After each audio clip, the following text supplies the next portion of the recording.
कृषी मंत्र्यांनी दिलेल्या अजब कबुलीची।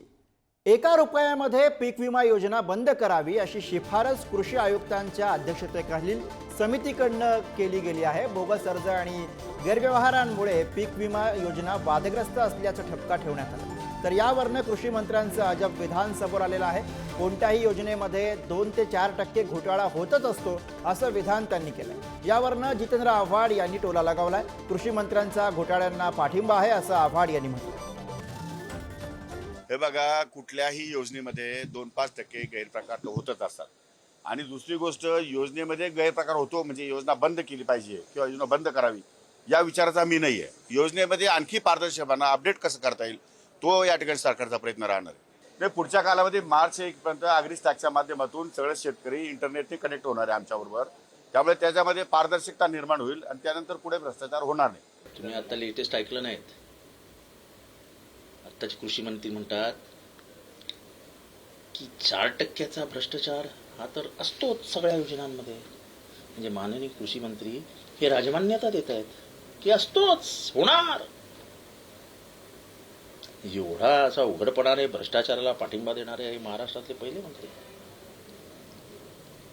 होणार भ्रष्टाचार, 4% मान्य आहे। तुमचं बजेट कितीच आहे बघा, त्यांचे 4% बाजूला काढा, एका खात्याचं बजेट निघेल त्याच्यात। तर कृषी मंत्र्यांनी दिलेली ही कबुली आणि त्यावरती आलेली ही प्रतिक्रिया। आता कोणत्या जिल्ह्यामध्ये किती बोगस अर्ज समोर आलेले आहेत आपण बघूया।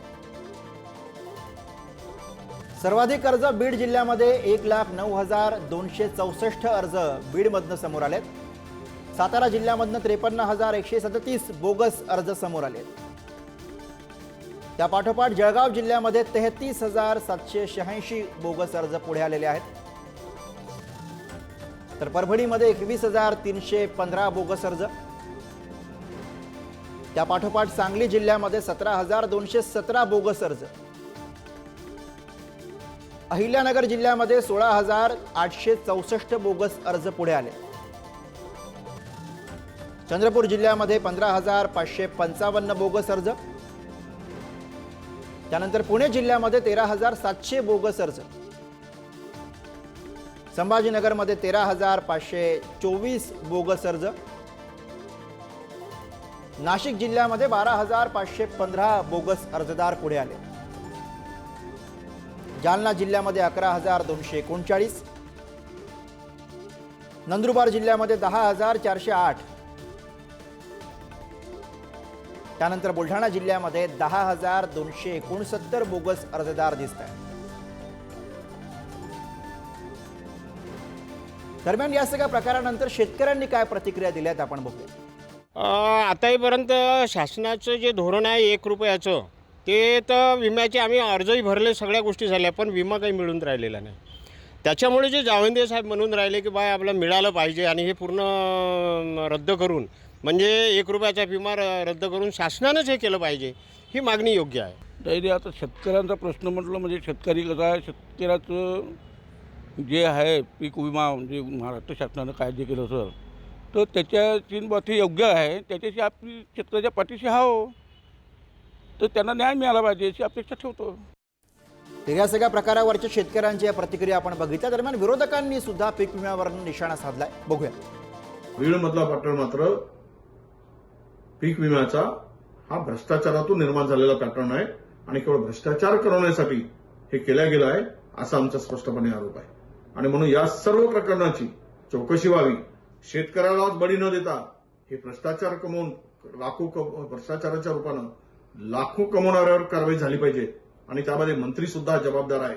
त्यांच्या इशाऱ्याशिवाय, त्यांच्या सहकार्याशिवाय, त्यांच्या सहभागाशिवाय हा भ्रष्टाचार होऊच शकत नाही। शेतकरी हा काळ्या मातीशी इमान राखणार आहे, तुमच्या आणि माझ्या अन्नधान्याचा प्रश्न सोडवणारा, कष्ट करणार आहे। त्या शेतकऱ्याला हार्वेस्टरमधून पैसे काढणे, पीक विम्यातून पैसे काढणे, त्याला हमी भाव न देणे, त्यांनी शब्द दिला होता की सरसकट कर्जमाफी करून 7/12 कोरा करू, हे तुमच्या चॅनलवर मी पाहिलेलं आहे। मी स्वतः पार्लमेंटवर गेल्यावर हे बजेट सेशन असणार आहे, हे सगळे विषय आम्ही फार गांभीर्याने चर्चा या सगळ्या विषयांवर सरकारकडे मागणार आहे।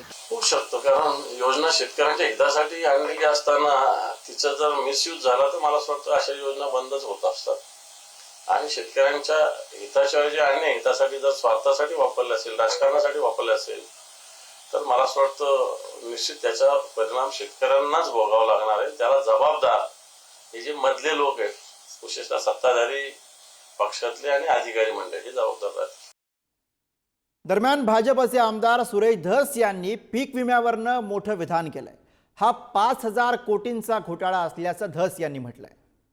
1 रुपया पीक विम्याचा गैरफायदा नाही. 1 रुपया पीक विमा ही चांगली योजना आहे, वाईट योजना नाही. त्या योजनेचा लॅक्युनो शोधून त्यातलं मर्म असं काहीतरी शोधून त्यामुळे ह्या सगळ्यांची चौकशी व्हावी. मुख्यमंत्र्यांनी विधान भवनामध्ये आश्वासन दिलेले आणि हा नेमका घोटाळा किती, शासकीय कमिटी म्हणते 350 कोटी, मी म्हणतो हा 5,000 कोटीचा घोटाळा आहे. मुळात हा तुमच्या एकट्याचा उपक्रम नव्हता. माननीय मुख्यमंत्री तत्कालीन एकनाथ शिंदे साहेब, माननीय देवेंद्रजी फडणवीस साहेब आणि अजितदादा हे सर्वांचा तो एकत्रित कार्यक्रम होता. तुमचं सरकार गेल्याच्या नंतर पुन्हा आमचं सरकार आल्यावर ती योजना चालू झालेली आहे. तुम्ही त्याचं श्रेय घेऊ नये. तुमच्याच तालुक्यातल्या लोकांनी सगळीकडे विमा भरलाय. तुमची स्तुती ह्याची करताय आणि इकडं तुमचे लोक महाराष्ट्रभर विमा भरताय. याचा अर्थ काय याचं त्यांनी उत्तर द्यावं.